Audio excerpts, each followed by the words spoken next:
Selamat malam Sobat Atlantis, kita ketemu lagi di channel Kabayan.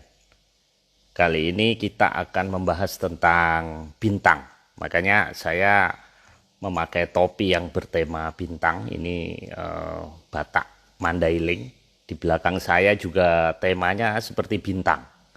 Jadi Kabayan ini channel kita yang hari ini saya resmikan karena singkatan dari keluarga yang setiap Rabu bakar menyan. Jadi saya namakan Kabayan. Nah ini Mas Agung tadi minta waktu 2 menit karena Jakarta macet. Nah ini ada pesan dari tim Atlantis, dari tim admin yang minta saya bacakan. Jadi adab dan etika. Sebaiknya tidak mengambil, mencuplik, dan mengedit materi ini tanpa seizin dari para admin di sini, apalagi demi kepentingan konten semata. Semesta punya mata, semesta punya telinga, ngunduh woing pakarti. TTD Admin Atlantis Research Center. Ya, jadi kita menarik. Saya suka sekali topik malam ini, yaitu tentang Stars in the Wonderland. Kebetulan sekali, ini satu kebetulan, Kompas tadi pagi itu di halaman pertama, itu kalau rekan-rekan punya ininya, apa namanya, edisi soft copy-nya, silakan dilihat di halaman pertama itu membahas tentang bintang kejora. Jadi bintang ini muncul di sebelah timur beberapa saat sebelum matahari terbit dan muncul juga di sebelah barat setelah beberapa saat matahari tenggelam. Nah ini bisa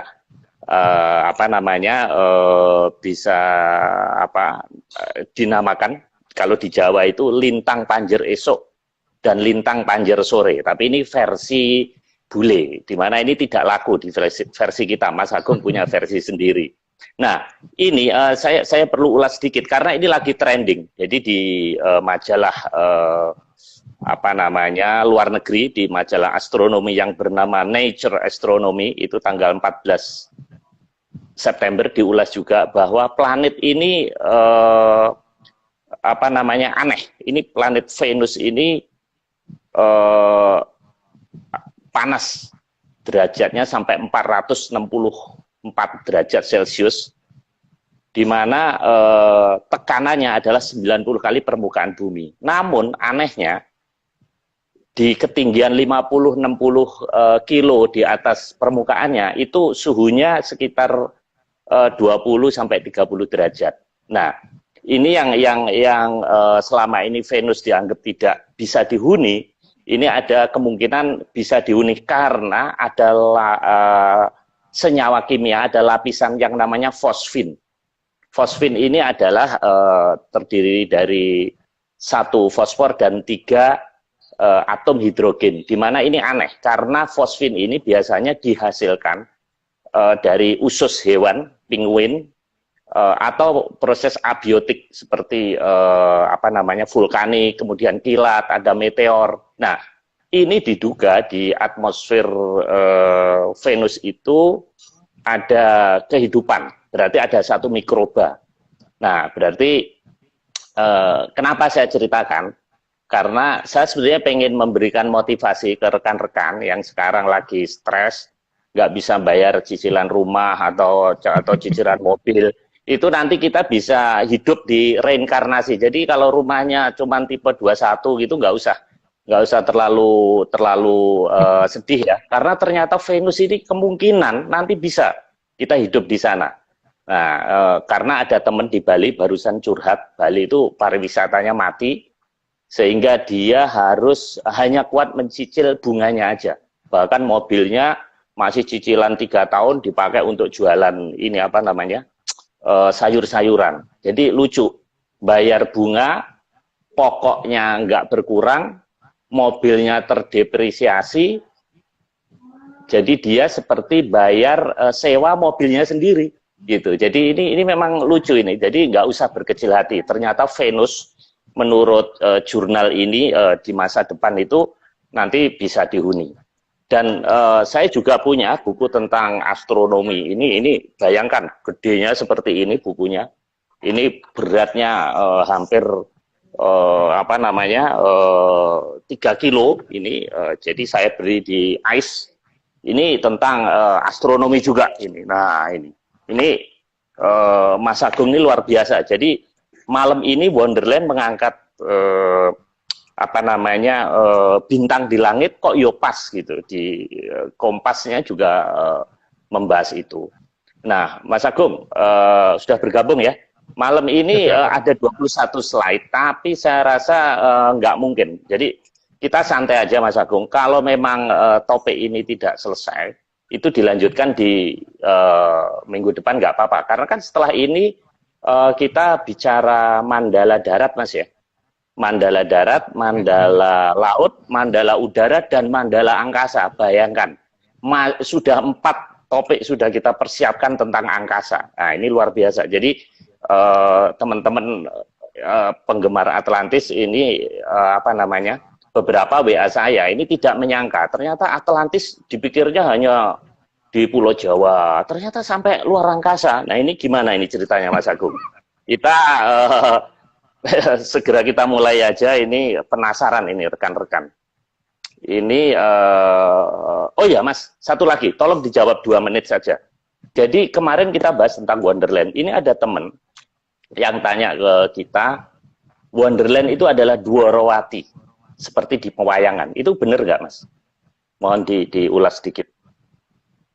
Dwarawati itu kan keratonnya Sang Prabu Kresna. Sedangkan Wonderland itu Indraprasta, Pak. Indraprasta itu dulunya kan alat Wonomarto itu yang kemudian yang dibabat sama ini ketendang. yang dibabat sama Pendowo, kemudian dijadikan keraton. Nah, itu namanya yang itu yang kemudian nanti akan kita bahas. Yang Wonderland itu sebenarnya ada 3, tapi cuma yang salah satunya itu gitu. Jadi kalau Dwarawati tidak Pak, karena Dwarawati kan cuma satu kadipaten, bagian dari satu keraton besar gitu. Jadi ini Wonderland tidak, Wonderland memang pernah jadi pusat kerajaan, jadi tidak subordinat gitu ya. Gitu Pak. Oke Mas, kita mulai dari gambar. Ini langsung aja ya. Sorry. Ini dari gambar stars. Wah, ini bintang, Mas. Ya, di sini kan sebenarnya saya yang ingin menunjukkan bahwa bintang itu dikatakan sebagai penunjuk arah, dan banyak orang yang melakukan perjalanan laut itu menggunakan penunjuk arah bintang. Tapi kalau kita memperhatikan setiap malam, bintang itu tidak pernah konstan. Dan di masing-masing lintang juga berbeda-beda itu posisinya. Seperti misalkan bintang Sirius itu. Atau rasi bintang Orion aja. Rasi bintang Orion itu baru beberapa 1,5 bulan yang lalu lah kira-kira baru muncul lagi dari arah timur sekitar jam 4 pagi. Kalau sekarang jam 4 pagi udah tinggi. Kira-kira sudah hampir 80 derajat kira-kira. Belum sampai 90 derajat sih jam 4 pagi, tapi itu sudah makin lama makin tinggi. Nanti menjelang pertengahan Oktober itu tepat di atas kita sekitar jam 12 malam harusnya gitu ya. Terus nanti makin lama bergeser lagi ke barat, terus hilang lagi gitu. Dan jadi masalah gini ya Pak, jadi kalau misalkan ada suatu pelaut menggunakan patokan bintang, itu sangat susah, karena bintang itu ternyata tidak stuck di situ. Bintang yang stuck posisi cuma satu, bintang Polaris yang ada di utara. Jadi yang kita katakan bintang Panjer itu Polaris, bukan Venus sebenarnya, karena kita mengenal banyak nama, tapi mungkin dalam perbendaharaan yang saat ini dikenal masyarakat kita cuma mengenal nama lintang saja. Ini tidak, sebenarnya banyak sekali kata-kata yang berhubungan dengan angkasa luar. Gitu. Jadi di sini beberapa orang yang pernah mengelilingi dunia di masa lalu dengan menggunakan patokan bintang, itu pasti bukan bintang yang dipakai untuk patokan, tapi ini ada sesuatu wahana angkasa yang memberikan sinar terang ini yang kemudian mereka ikuti gitu. Karena kalau tidak begini, mereka bisa nyasar nggak jelas kemana gitu. Dan itu juga ada dua tujuan. Pertama supaya tidak menuju ke posisi yang dikehendaki. Misalkan mereka pengen menuju ke Atlantis supaya tidak bisa mencapai ke situ, atau malah bisa mencapai ke tempat yang lain gitu. Karena kalau daerah yang sedang dirahasiakan memang jangan sampai mereka datengin. Jadi memang sengaja untuk kadang untuk mengacaukan. Dan Bentar, Mas. Jadi pelaut itu tidak menggunakan bintang kan? Padahal selama ini astronom ini kan memakai bintang sebagai patokan kan? iya. Pelaut-pelaut di laut lepas itu. Sekarang gini Pak, maksudnya, kalau misalkan bintang dipakai untuk patokan, pertama bahwa ketika kita di laut lepas itu kan ada gelombang, sehingga untuk memperhatikan sudutnya saja sangat susah. Yang pertama itu. Terus yang kedua, tidak setiap hari bintang itu kelihatan. Terus yang ketiga, ternyata seperti Orion aja, itu bulan-bulan tertentu nggak ada, Pak. Terus Orion yang saat ini saya lihat, itu beltnya Orion yang ada 3 bintang di tengah, itu dulu itu arahnya orientasinya nggak seperti yang saat ini. Ini ada perubahan orientasi, jadi agak, yang tadinya kalau nggak salah itu agak barat daya tenggara, yang 3 bintang di tengah. Sekarang ini posisinya sekitar antara timur barat, agak geser. Dan kondisi sesuatu yang seperti ini maksud dipakai untuk patokan, Pak. Dan semua bintang ternyata seperti itu. Jadi tidak seperti Sirius yang ada di posisinya ada di bawahnya Orion, itu dulu kelihatan agak ke timur, agak ke timur, sekarang agak serong ke tenggara. Sekarang apa ya, itu bisa dipakai untuk patokan seperti itu. Nah, jadi Mas, ini pasti ada yang lain. Iya, kalau bahasa Jawa itu kan lintang. Nah, kalau di A.T. Mahmud yang lagunya kan Bintang Kejora, kan sebenarnya bukan bintang itu sebetulnya planet Venus itu, Mas. Jadi kalau bahasa Jawa sebetulnya patokan lintang itu lebih luas, karena bukan bintang bukan stars, tapi sebetulnya planet pun kalau bahasa Jawa dianggap bintang itu yang sebagai patokan. Itu gimana? Berarti Mas Agung mau bilang bahwa sebetulnya patokan itu bukan bintang tapi sesuatu gitu, ada sesuatu ya, gitu.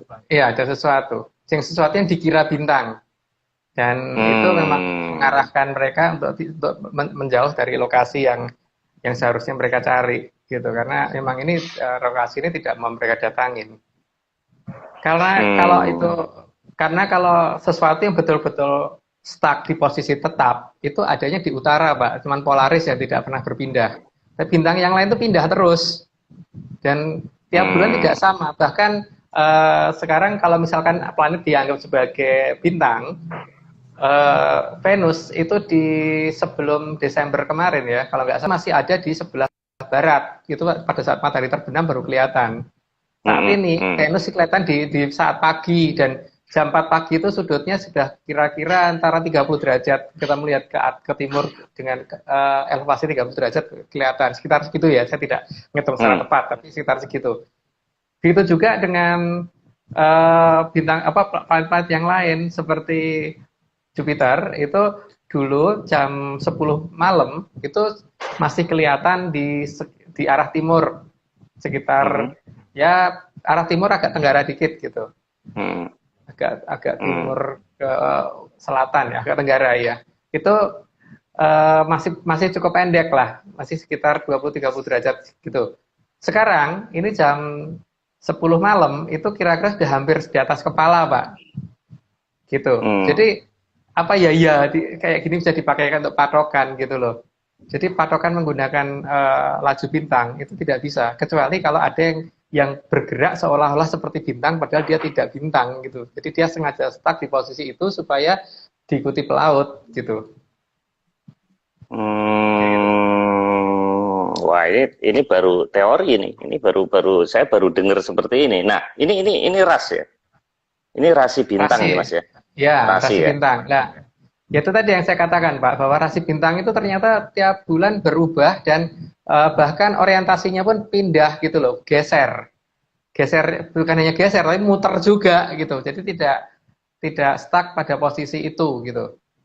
Jadi kalau misalkan itu mau dipakai untuk patokan, itu nggak bisa, karena posisi kemunculannya dia itu akan berubah-ubah di tiap bulan, terus kemudian orientasinya juga berubah-ubah. Seperti yang saya katakan tadi, Orient waktu tahun lalu itu kelihatan tidak seperti sekarang, dan kelihatan lebih besar, Pak. Sekarang Orient kelihatan lebih kecil. Jadi kalau kita lihat, Mas, katanya bintang yang nyampe ke mata kita tuh bisa jadi di sana udah mati di sumbernya sana. oh iya, Tuh. karena kan jarak bintang dengan kita itu sangat jauh, Pak ya. Dan seperti misalkan cahaya itu kita anggap bola kasti yang kita lempar, saya lempar ke Pak Marius gitu. Pada saat bola kasti itu kena Pak Marius, kan mungkin saya udah pindah tempat, udah lari atau mungkin udah kemana gitu kan. Itu juga dengan bintang yang kita lihat. Yang kita lihat ini kan cahaya yang nyampe ke kita.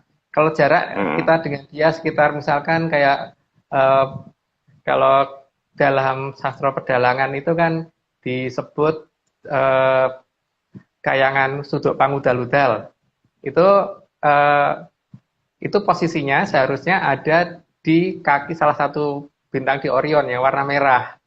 Ya, ternyata cuma satu kan. Karena penggambaran itu jarak dengan kita kan sekitar 650 tahun cahaya. Artinya cahaya yang kita lihat dari bintang tersebut kan 650 tahun yang lalu. Jadi bintang itu sudah nggak tahu sekarang masih di situ, pindah tempat atau mungkin sudah meledak, kita nggak ngerti. Yang jelas itu yang kita lihat 650 tahun yang lalu. Gitu. Berarti leluhur kita ini waktu bikin wayang belajar astronomi juga dong, Mas? Oh, saya kira lebih dari itu ya, karena ternyata banyak perbendaharaan kata di astronomi yang berdasarkan cerita pedalangan itu tidak terdefinisi di zaman sekarang. Jadi kalau di Kompas tadi dikatakan ada beberapa, kita hanya menyebut lintang dan sebagainya, enggak juga. Karena penyebutan kita terlalu banyak, Pak, untuk benda-benda angkasa itu. Dan jangan lupa, antariksa itu adalah bahasa Sanskerta, Pak. Jadi kita sudah mengenal kata-kata itu, gitu. Jadi bukan hanya angkasa itu kita bagi atas Dirgantara sama angkasa itu lain lagi kan. Nggak, sementara di definisi di zaman sekarang cuma atmosfer aja. Ini ada Sabto Dirgantara, Sabto Angkasa dan Sabto Antariksa ini kan tidak ada penjelasannya.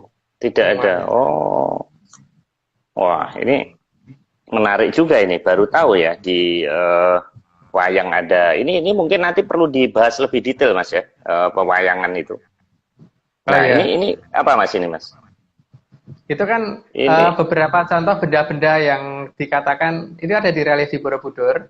Itu ada ini yang ini kan ya, coba kayak bulan, tapi coba Bapak lihat bagian bawahnya bulan itu, kayak bulan sabit, bawahnya ada bukan di bulan nempel di bulannya, seperti ada eksos keluar, seperti ada eksos keluar gitu kan. Ini ya. Iya. Kalau bulan kan nggak ada itunya kan, Pak. Ini berarti memang ada zaman dulu gitu loh. Kayak gitu. Makanya jangan kaget kalau pas bulan sabit pada saat awal-awal kelihatan di sebelah barat, pada saat sore kelihatan di sebelah barat bulan sabit. Itu kalau diamatin betul bulan sabit itu ada 2 bukan 1.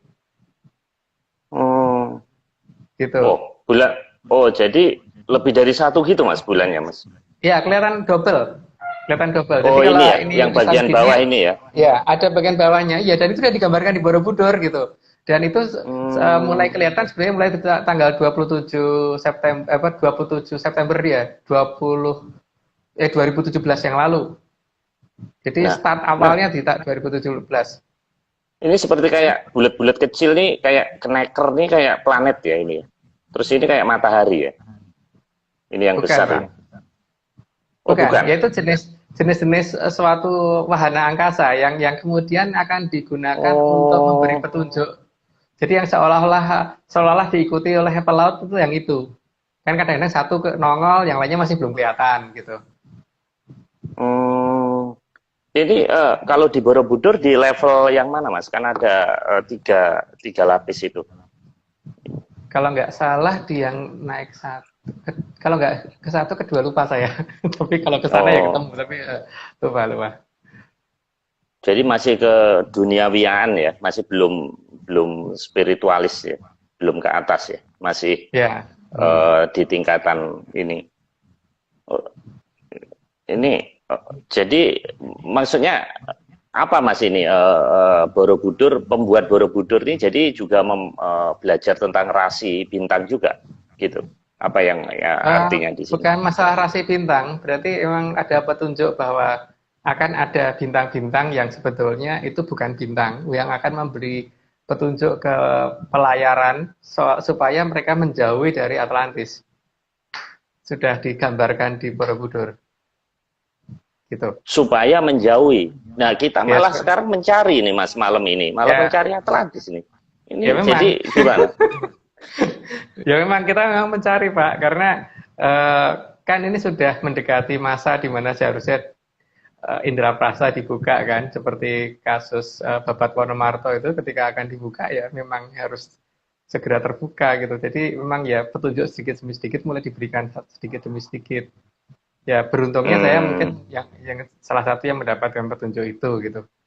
Karena memang hal seperti ini kan tidak mungkin kalau misalkan kita mengarang bebas ya, karena banyak hal yang ya pasti kalau mengarang bebas paling 2-3 pembahasan juga habis Pak.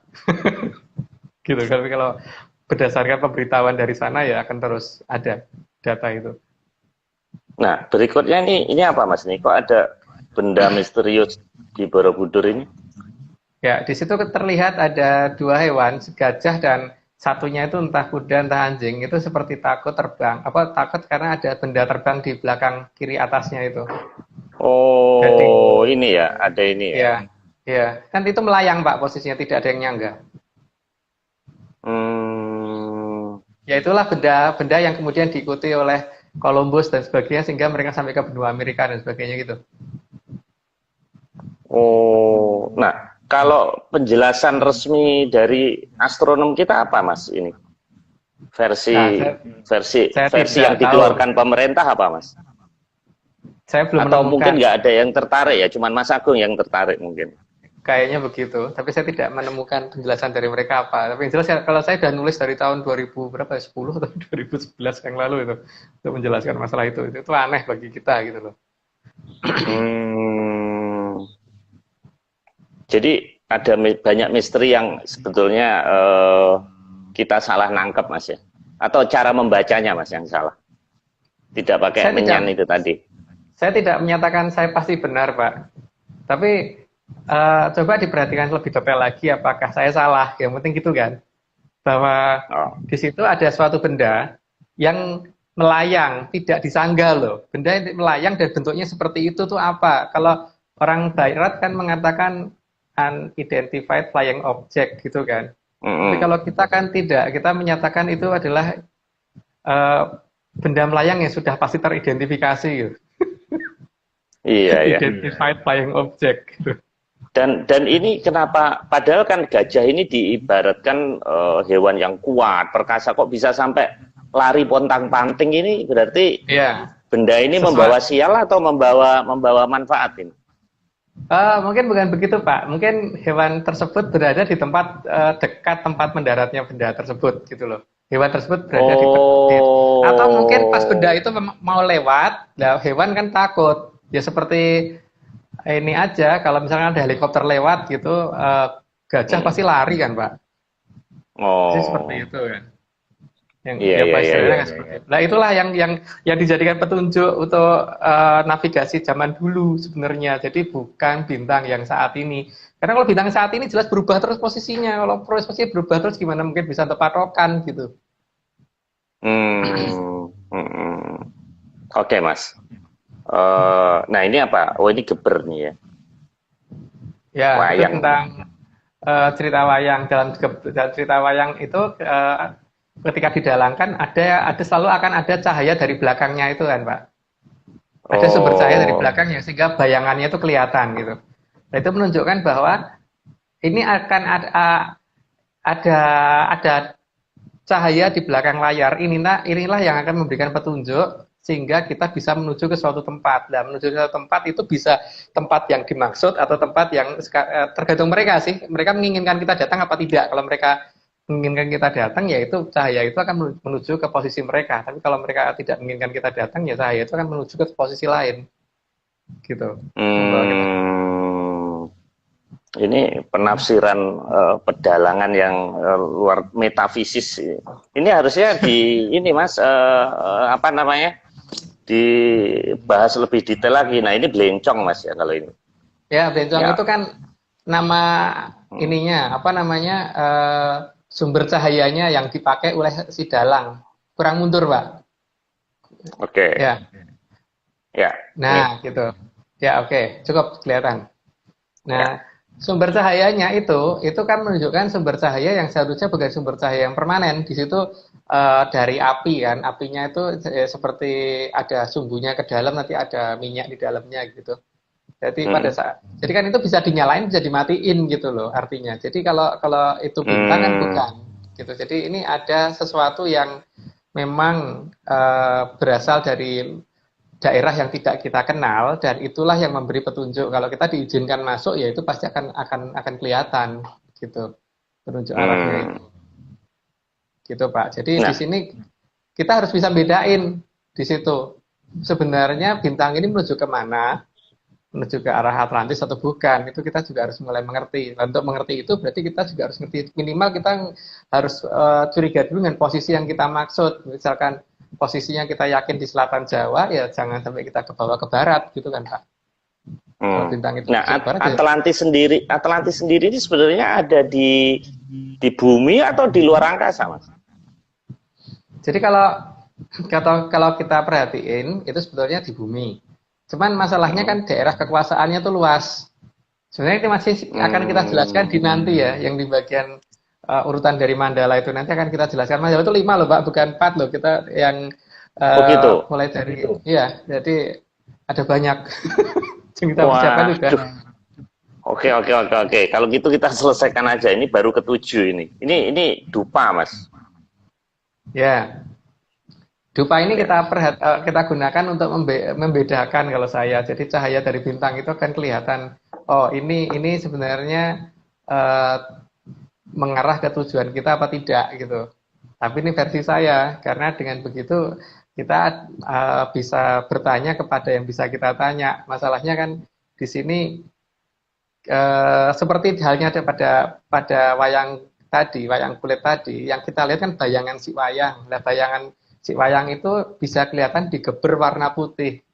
Nah, geber warna putih itu yang harus kita bikin.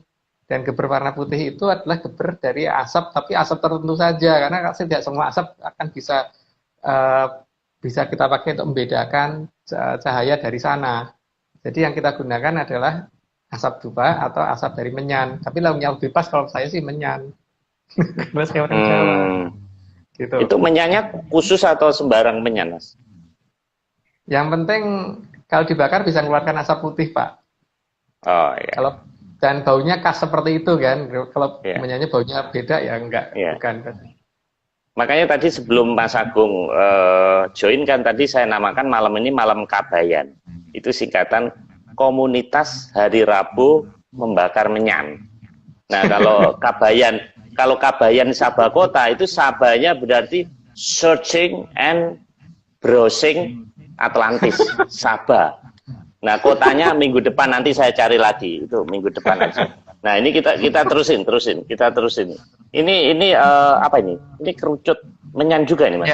Ya, dupa Pak itu, dupa kerucut yang sering kita gunakan yang bentuk seperti itu kalau dupa, karena kalau menyan itu kan kita butuh perapiannya, sehingga kita menggunakan sesuatu yang gampang kadang-kadang kalau pas di luar, karena kan kadang-kadang kita susah untuk membakar perapian dan terlalu lama, maka kita gunakan seperti itu supaya gampang untuk melihat apa yang ada di hadapan kita.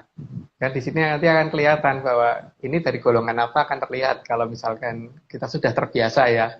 Jadi kalau belum terbiasa kan, ya mungkin ini ya membedakan antara burung dara apa dengan burung dara apa gitu kan. Kalau orang yang nggak terbiasa pasti juga nggak bisa kan. Tapi kalau udah terbiasa, oh ini anu kita langsung ngerti aja gitu. Itu juga Atau begitu. mungkin yang dimaksud menyan di sini seperti teorinya Stephen Hawking itu lewat lubang cacing itu apa betul? Jadi leluhur kita punya apa itu teknik untuk time travel itu seperti itu yang Mas Agung maksud? ada dua hal yang bisa dipakai untuk pergi jauh. Jadi ada yang namanya aji sepi angin, ada yang namanya gelap sayuto. Itu beda, beda dua-duanya lain.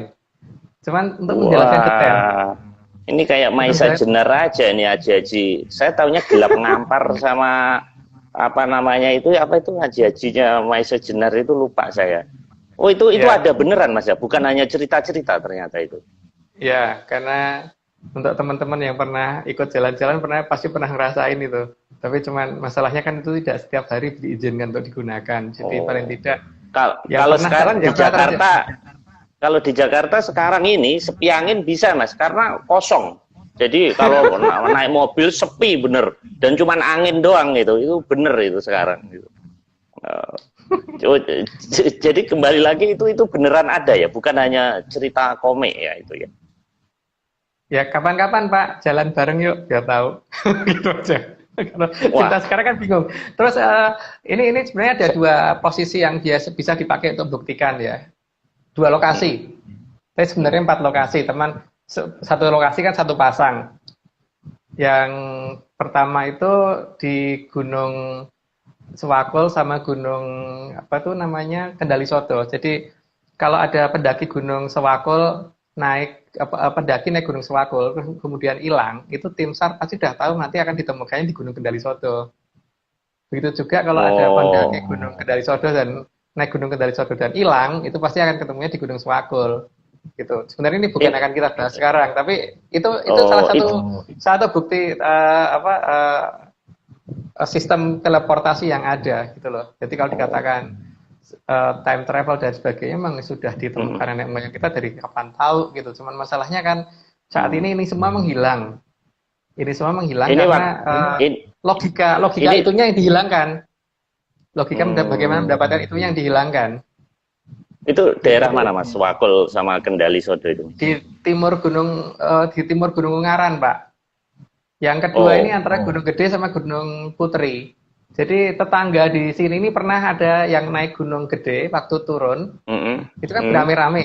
Satu orang mm, ketinggalan, jadi karena dia apa namanya masih pengen foto-foto di atas, yang lainnya sudah pengen turun, akhirnya yang lain pada turun, dia ini terlambat, turunnya terlambat. Lah, ditunggu sampai berjam-jam kok nggak turun-turun. Tiba-tiba temennya tuh mm. telepon minta dijemput di atas Gunung Putri. Jadi lucu kan naiknya Gunung Oh, Gede, turunnya di Gunung Putri gitu. Jadi akhirnya untuk kan itu perombongan. Jadi mobilnya dia akhirnya dibawa temennya untuk jemput dia di Gunung Putri. Semuanya terkejut. iya. Nah, Uh, Mas, hal-hal kayak gini nih sayangnya di negara kita itu hanya dikaji masalah kliniknya ya, masalah mistisnya, bukan penjelasan fisika dan kimianya gimana gitu. Coba kalau tadi bule itu diteliti, dia bayangkan tahun 75 itu Rusia sudah mengirimkan Venera untuk memotret Venus gitu. Nah kalau kita kan kalau dengar kayak gini kan terus nanti kliniknya, terus komen-komennya itu yang ini. Jadi tidak ada yang tertarik untuk mendalami. Seperti yang saya bilang, letusan beberapa bulan lalu yang saya itu sampai keluar rumah karena kaca bergetar jam 3 malam. Itu aja nggak pernah ada penjelasan. Katanya Gunung Krakatau yang meletus, tapi yang di Pandeglang nggak dengar malahan. Nah, kayak gitu-gitu ilmuwan kita mestinya tertantang ya ini ya. Bener nggak, mereka Mas? kalau mereka nggak bisa jawab kan nggak boleh dipertanyakan. Selalu begitu kesannya. Karena Hmm. di sains itu sebenarnya banyak hal yang tidak betul. Tapi kalau kita pertanyakan ya hukum yang ada cuman didiemin atau kalau tidak ya dihukum, terutama pada saat masih sekolah dulu gitu. Seperti Hmm. dulu ketika saya masih SMP itu saya kan pernah mempertanyakan masalah hukum kekekalan massa itu. Saya kan bertanya kalau saya punya telur ayam dan Hmm. telur ini saya taruh di inkubator, maka telur ini makin lama bertambah berat dan kemudian menetas. Pada saat menetas Hmm. itu terjadi pertambahan massa berupa kalsium di tulang ayam, Fe di tulang, di cakar ayam, di kuku paruh ayam dan sebagainya. Ada pertambahan Hmm. Fe atau besi, zat besi di darah ayam dan sebagainya. Itu semua datangnya dari mana? Karena kan ketika ayam itu masih berupa telur, berarti yang bisa keluar masuk itu kan cuma udara. Dalam udara kan tidak ada kandungan logam seperti itu, nggak ada gitu. Jadi ini misterius dan tidak bisa dipertanyakan karena jawabannya cuma satu, keluar. Disetrap. Jadi sampai harus mengadakan perjanjian, orang tua harus dipanggil ke sekolah untuk mengadakan perjanjian supaya jangan bertanya gitu. Pokoknya begitu. Oh ya. Kalau Enggak, sayangnya Mas Agung tuh lahirnya di Indonesia ya. Kalau di luar negeri dan orang Yahudi mungkin udah jadi Einstein.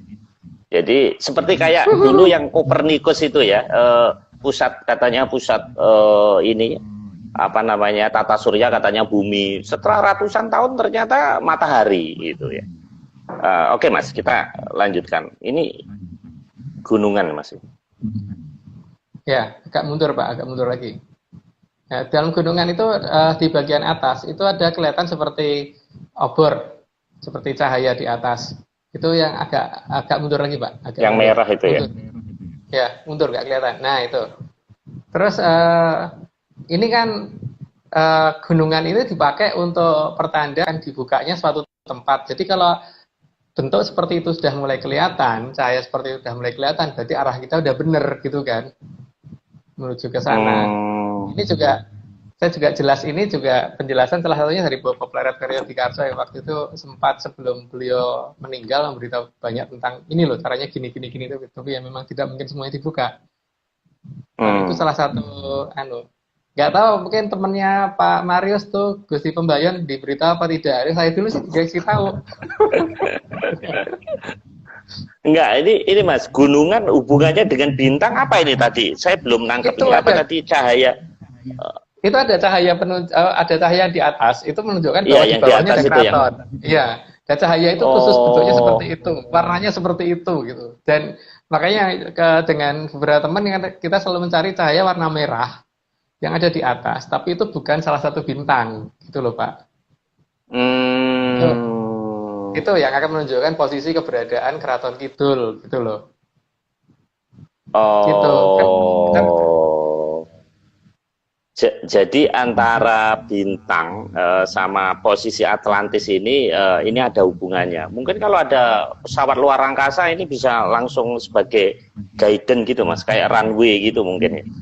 Ya, tapi pesawat luar angkasa yang kita bikin nggak akan bisa ngelihat itu gitu karena pertama mereka mempunyai teknologi terlalu tinggi Pak untuk itu semua gitu loh.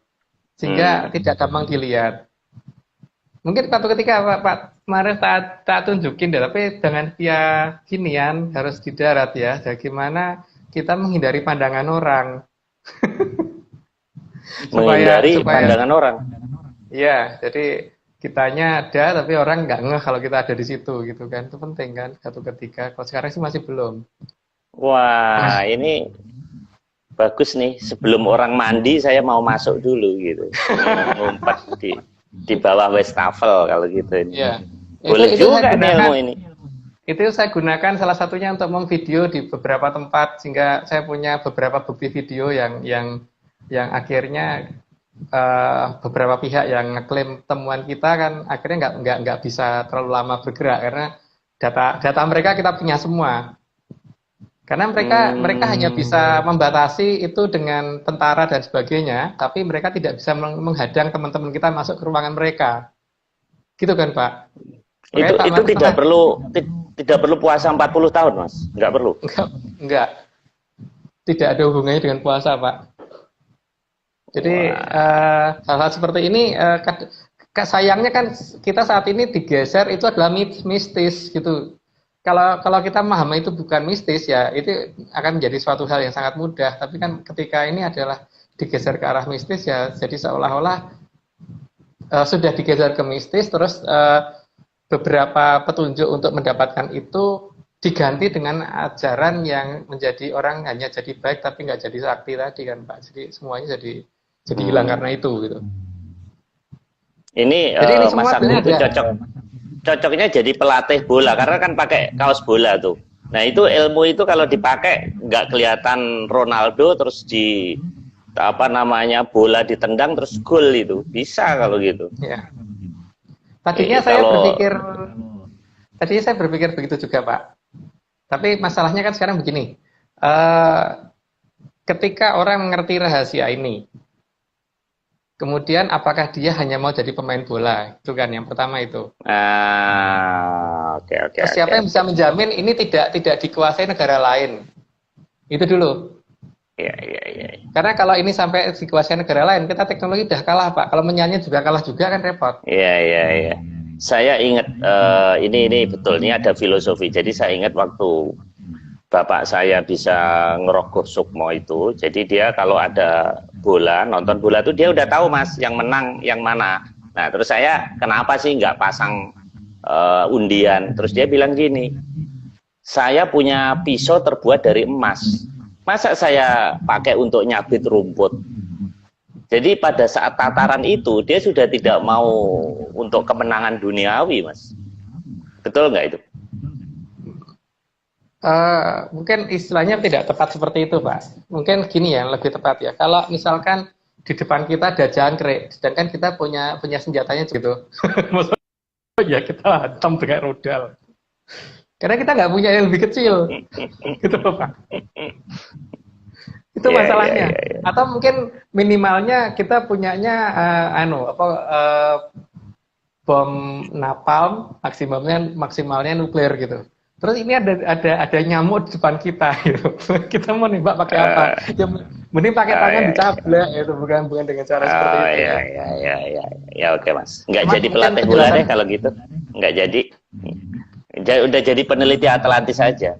Sebetulnya kan Mas, kita bikin IG Live ini, sebetulnya maksud kita supaya didengar oleh misalnya Kemenko Maritim atau Lapan, LIPI, terus kita didanain. Kita nggak minta duit, mungkin dikasih fasilitas saja lah ya untuk penelitian. Kita bisa masuk observatorium, meneliti itu mungkin Mas Agung bisa memadukan ilmu metafisisnya dengan ilmu ini ya keduniawiaan ya gitu. Cuman sayang sekali ya ilmu-ilmu kayak gini nggak dihargai, malah buat lucu-lucuan. Tapi ya sudahlah, memang bangsa kita memang bangsa yang lucu ya mungkin ya. Ya oke lah. Kita teruskan Mas. Ini nanti nggak habis nih. Ini apa nih? Gebyok ya. ya ini gebyok gapuro, gebyok pintu Jeporo. Itu Pak bisa dilihat di bagian atas itu ada yang bentuknya kayak nanas kan di atas pintu. Kayak nanas Oh, ini kebalik. nih. Ya, itu yang diceritakan juga sama Bapak Wirardi Karso. Salah satu petunjuk makin dekat nanti kan kelihatan makin kayak gitu gitu. Itu berarti sudah makin dekat dengan gerbangnya gitu. Ini yang bikin gebyok aja di Jepara nggak ngerti artinya ini Mas. Itu ya karena saya dikasih tahu kan sama Bapak Planet ketika beliau masih hidup gitu. Itu seharusnya temannya Pak Marius ngerti loh. Karena paling tidak beberapa salah satu anggota keluarganya kan Hamengkubuwono 9 pernah sering banget ya diundang ke sana, dia pasti tahu banget itu. Bapak Planet juga sering, beliau dampingi Bapak Planet kan dulu. Ya didampingi Bapak Planet kok. Dan Bapak Planet setelah HB9 nggak ada kan sendirian ke sana. Gitu. Dan cara-cara ke sana itu untungnya saya pernah diberitahu gini loh caranya gitu. Tapi ya itu tidak mungkin diungkap di sini karena ini kan menyangkut hal-hal yang tidak menyangkut batas negara lain gitu loh Pak. Di mana saya sebagai rakyat ini tidak punya kewenangan apapun terhadap negara sebelah gitu. Jadi kalau misalkan ada orang yang ngikuti dan nerobos masuk ke sana itu kan berlaku hukum di sana bukan berlaku hukum di sini gitu. Jadi saya Dan mungkin Mas, orang-orang yang dikasih izin untuk masuk itu orang-orang yang udah ditunjuk ya. Jadi bukan mau kita ya. Orang-orang yang sudah memang di-appoint di sana ya. Ya, pasti ada itunya memang. Ada faktor itu. Kalau tidak nggak bisa. Dan kita tidak bisa mengajukan diri untuk bisa masuk dan tidak itu emang nggak ini. Harus mereka sendiri yang menentukan itu. Dan kita tidak bisa mencuri apapun dari mereka. Kita teknologi yang kelihatan saat ini aja seperti Amerika, Cina berusaha mencuri aja ketahuan kan Pak. Dan itu kan juga suatu hal yang tidak baik ya, melakukan pencurian dan masuk negara lain dengan ilegal itu juga nggak betul itu. Jadi ini negara lain dan ini di luar batas wilayah kita. Jadi kalau kita masuk ke sana itu berlaku aturan di sana bukan berlaku aturan di sini. Gitu. Jadi hukum di sana ada sendiri gitu. Jadi kalau di sini yang membuat tidak mungkin bisa mengajak dengan segampang itu ke semua orang untuk ke sana itu nggak gampang seperti itu. Tapi aturan di sana ya harus kita tepati sebenarnya. Sudah saatnya pulang ya pulang. Kalau diizinkan lama ya lama gitu. Nah, kan Mas Agung pernah hilang tuh beberapa tahun tuh, 3 tahun atau 5 tahun. Jangan-jangan waktu di sana nggak bisa balik, Mas? Kan pernah itu ngilang itu, saya cari 3 tahun nggak ketemu itu. Jangan-jangan di passwordnya kelupaan gitu, nggak bisa balik. Itu perkara lain, Pak. Oh. Karena sudah ya ada hal yang tidak mungkin saya jelaskan gitu. Oke, Mas. Ini Gapura Majapahit. Ya, Gapura katanya Majapahit, katanya. Karena katanya loh, Pak, karena saya mencurigai bahwa Majapahit tidak di sana kan masalahnya. Tapi gerbang ini hanya menunjukkan bahwa gini loh, yang paling penting untuk masuk ke sana itu celahnya tidak lebar. Jadi artinya hanya seperti lorong kecil, celahnya tidak lebar, dan itu akan membuat kita jadi gampang ketahuan ya, kalau misalkan kita diundang dan tidak diundang gitu kan. Dan ini semua ada yang harus kita ikutin. Jadi tidak asal untuk ini. Mungkin itu kayak metal detektor gitu kan. Kan gedungnya gede tapi ngelewatinya kan sempit gitu. Supaya ketahuan kalau bawa bom kan. Gitu. Ya, salah satunya. Ini Mas, ini Candi Penataran ya. Ini juga Candi kecil Penataran.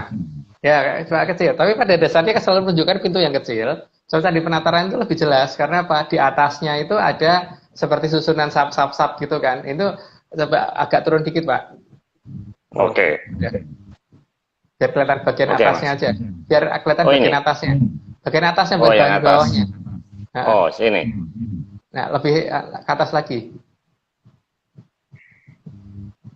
Ini Mas. Nah, ini kan ada banyak bentuk-bentuk yang menunjukkan bahwa ini adalah sesuatu yang harus kita ikutin gitu loh. Tapi saya mau menunjuk, tapi gimana caranya menunjuk ya? Itu kan ada beberapa ornamen tuh yang ada tuh agak 4, terus ada lagi ada berapa itu kan itulah sebenarnya bintang yang menjadi petunjuk. Gitu. Jadi kalau makin dekat ya kalau makin dekat dia nggak satu sebetulnya gitu loh, Pak. Tapi kalau dari kejauhan dia cuma kelihatan satu titik aja gitu kalau dari kejauhan. Tapi kalau dekat nggak satu titik, ada banyak. Oke. Gitu. Loh, Mas, ini Candi Penataran ini dari bata ya. Lah ini ratusan tahun kok nggak hancur ya? Ini dari batu bata kan, Mas ya? Bukan batu candi yang keras gitu ya? Bukan, batu bata. Batu bata memang iya. Masalahnya bukan pada ratusan tahun tidak ini, tapi kan memang tanah yang dipilih beda, Pak, untuk zaman dulu ya. Terus cara pengolahannya juga nggak seperti yang sekarang. Kalau sekarang kan karena dikejar faktor U, uang, jadi yang penting cepat jadi dalam jumlah banyak gitu kan. Bukan jadi, tapi jadi betul-betul bagus untuk persatuannya gitu kan. Yang bikin dia lebih awet. Iya, bisa awet ya dia. Ini memang di arsitek itu ada prinsip, Mas, gini, ada satu kata-kata mutiara, lebih bagus pintunya kecil tapi rumahnya besar daripada pintunya besar tapi dalamnya rumahnya kecil gitu. Jadi ini bener ini gitu. Jadi pintu kecil aja tapi rumahnya gede gitu kan. Mungkin ini juga mengandung filosofi ini. Ntar Mas, ini masih loading Mas. Ini gambar ke-12. Nah, ini seperti Boko ya.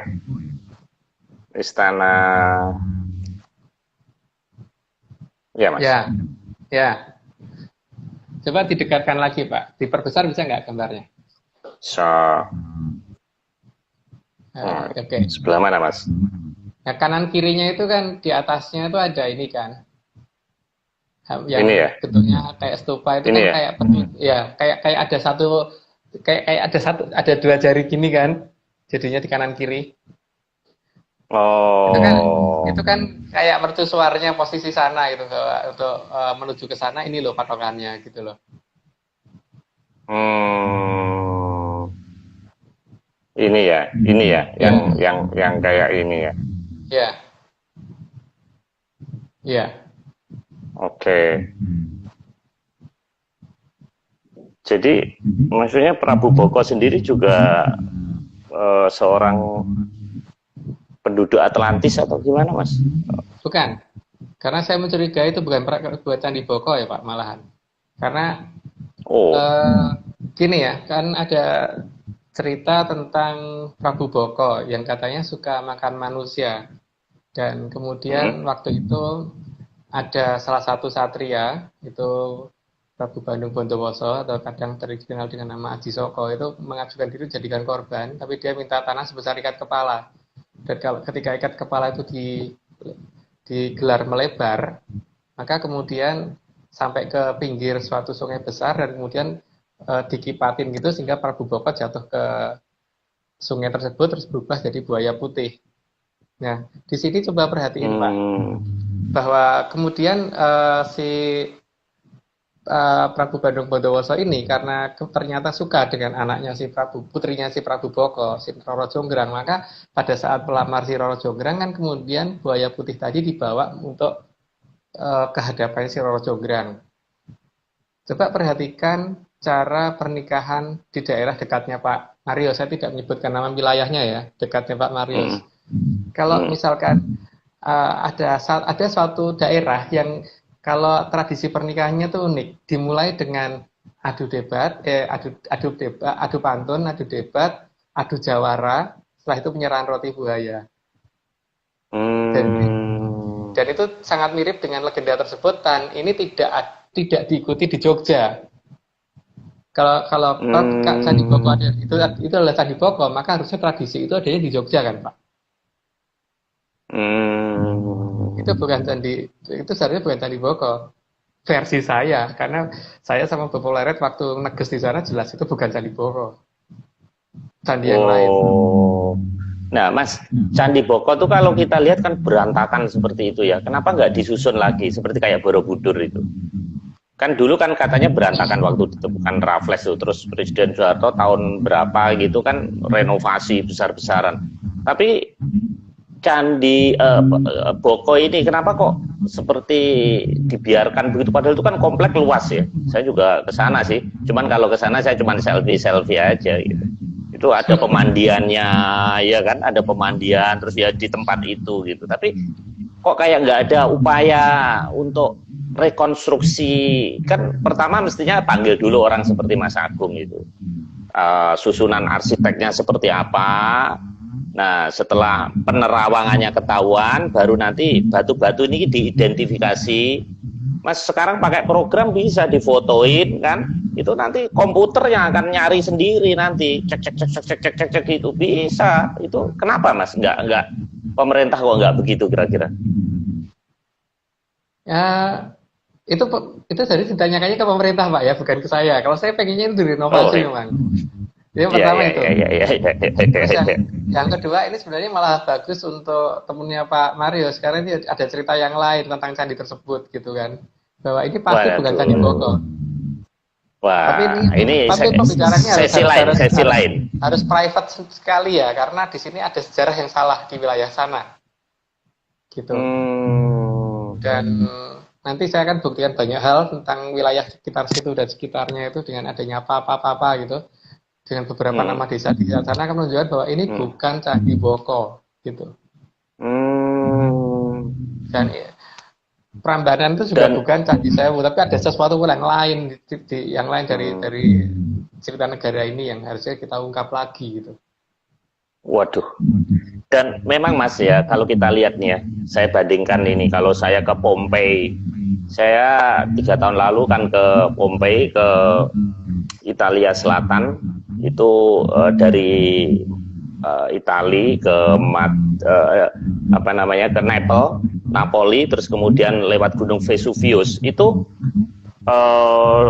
begitu ditemukan situs Pompei itu langsung dibersihkan sekitarnya. Nah kalau kita nggak dibikin rumah makan lah, dibikin itu, nah otomatis ekskavasi ini kan jadi penelitian nggak bisa itu kan Mas.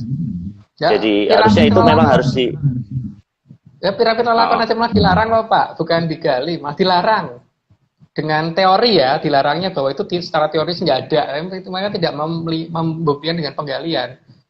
Makanya di sini memang seharusnya itu mulainya harus dirubah struktur sistem perguruan tinggi di kita. Itu seharusnya jangan apa-apa berdasarkan literatur. Justru yang bisa menemukan di luar literatur itu yang harusnya diberi penghargaan, bukan harus sesuai literatur terus.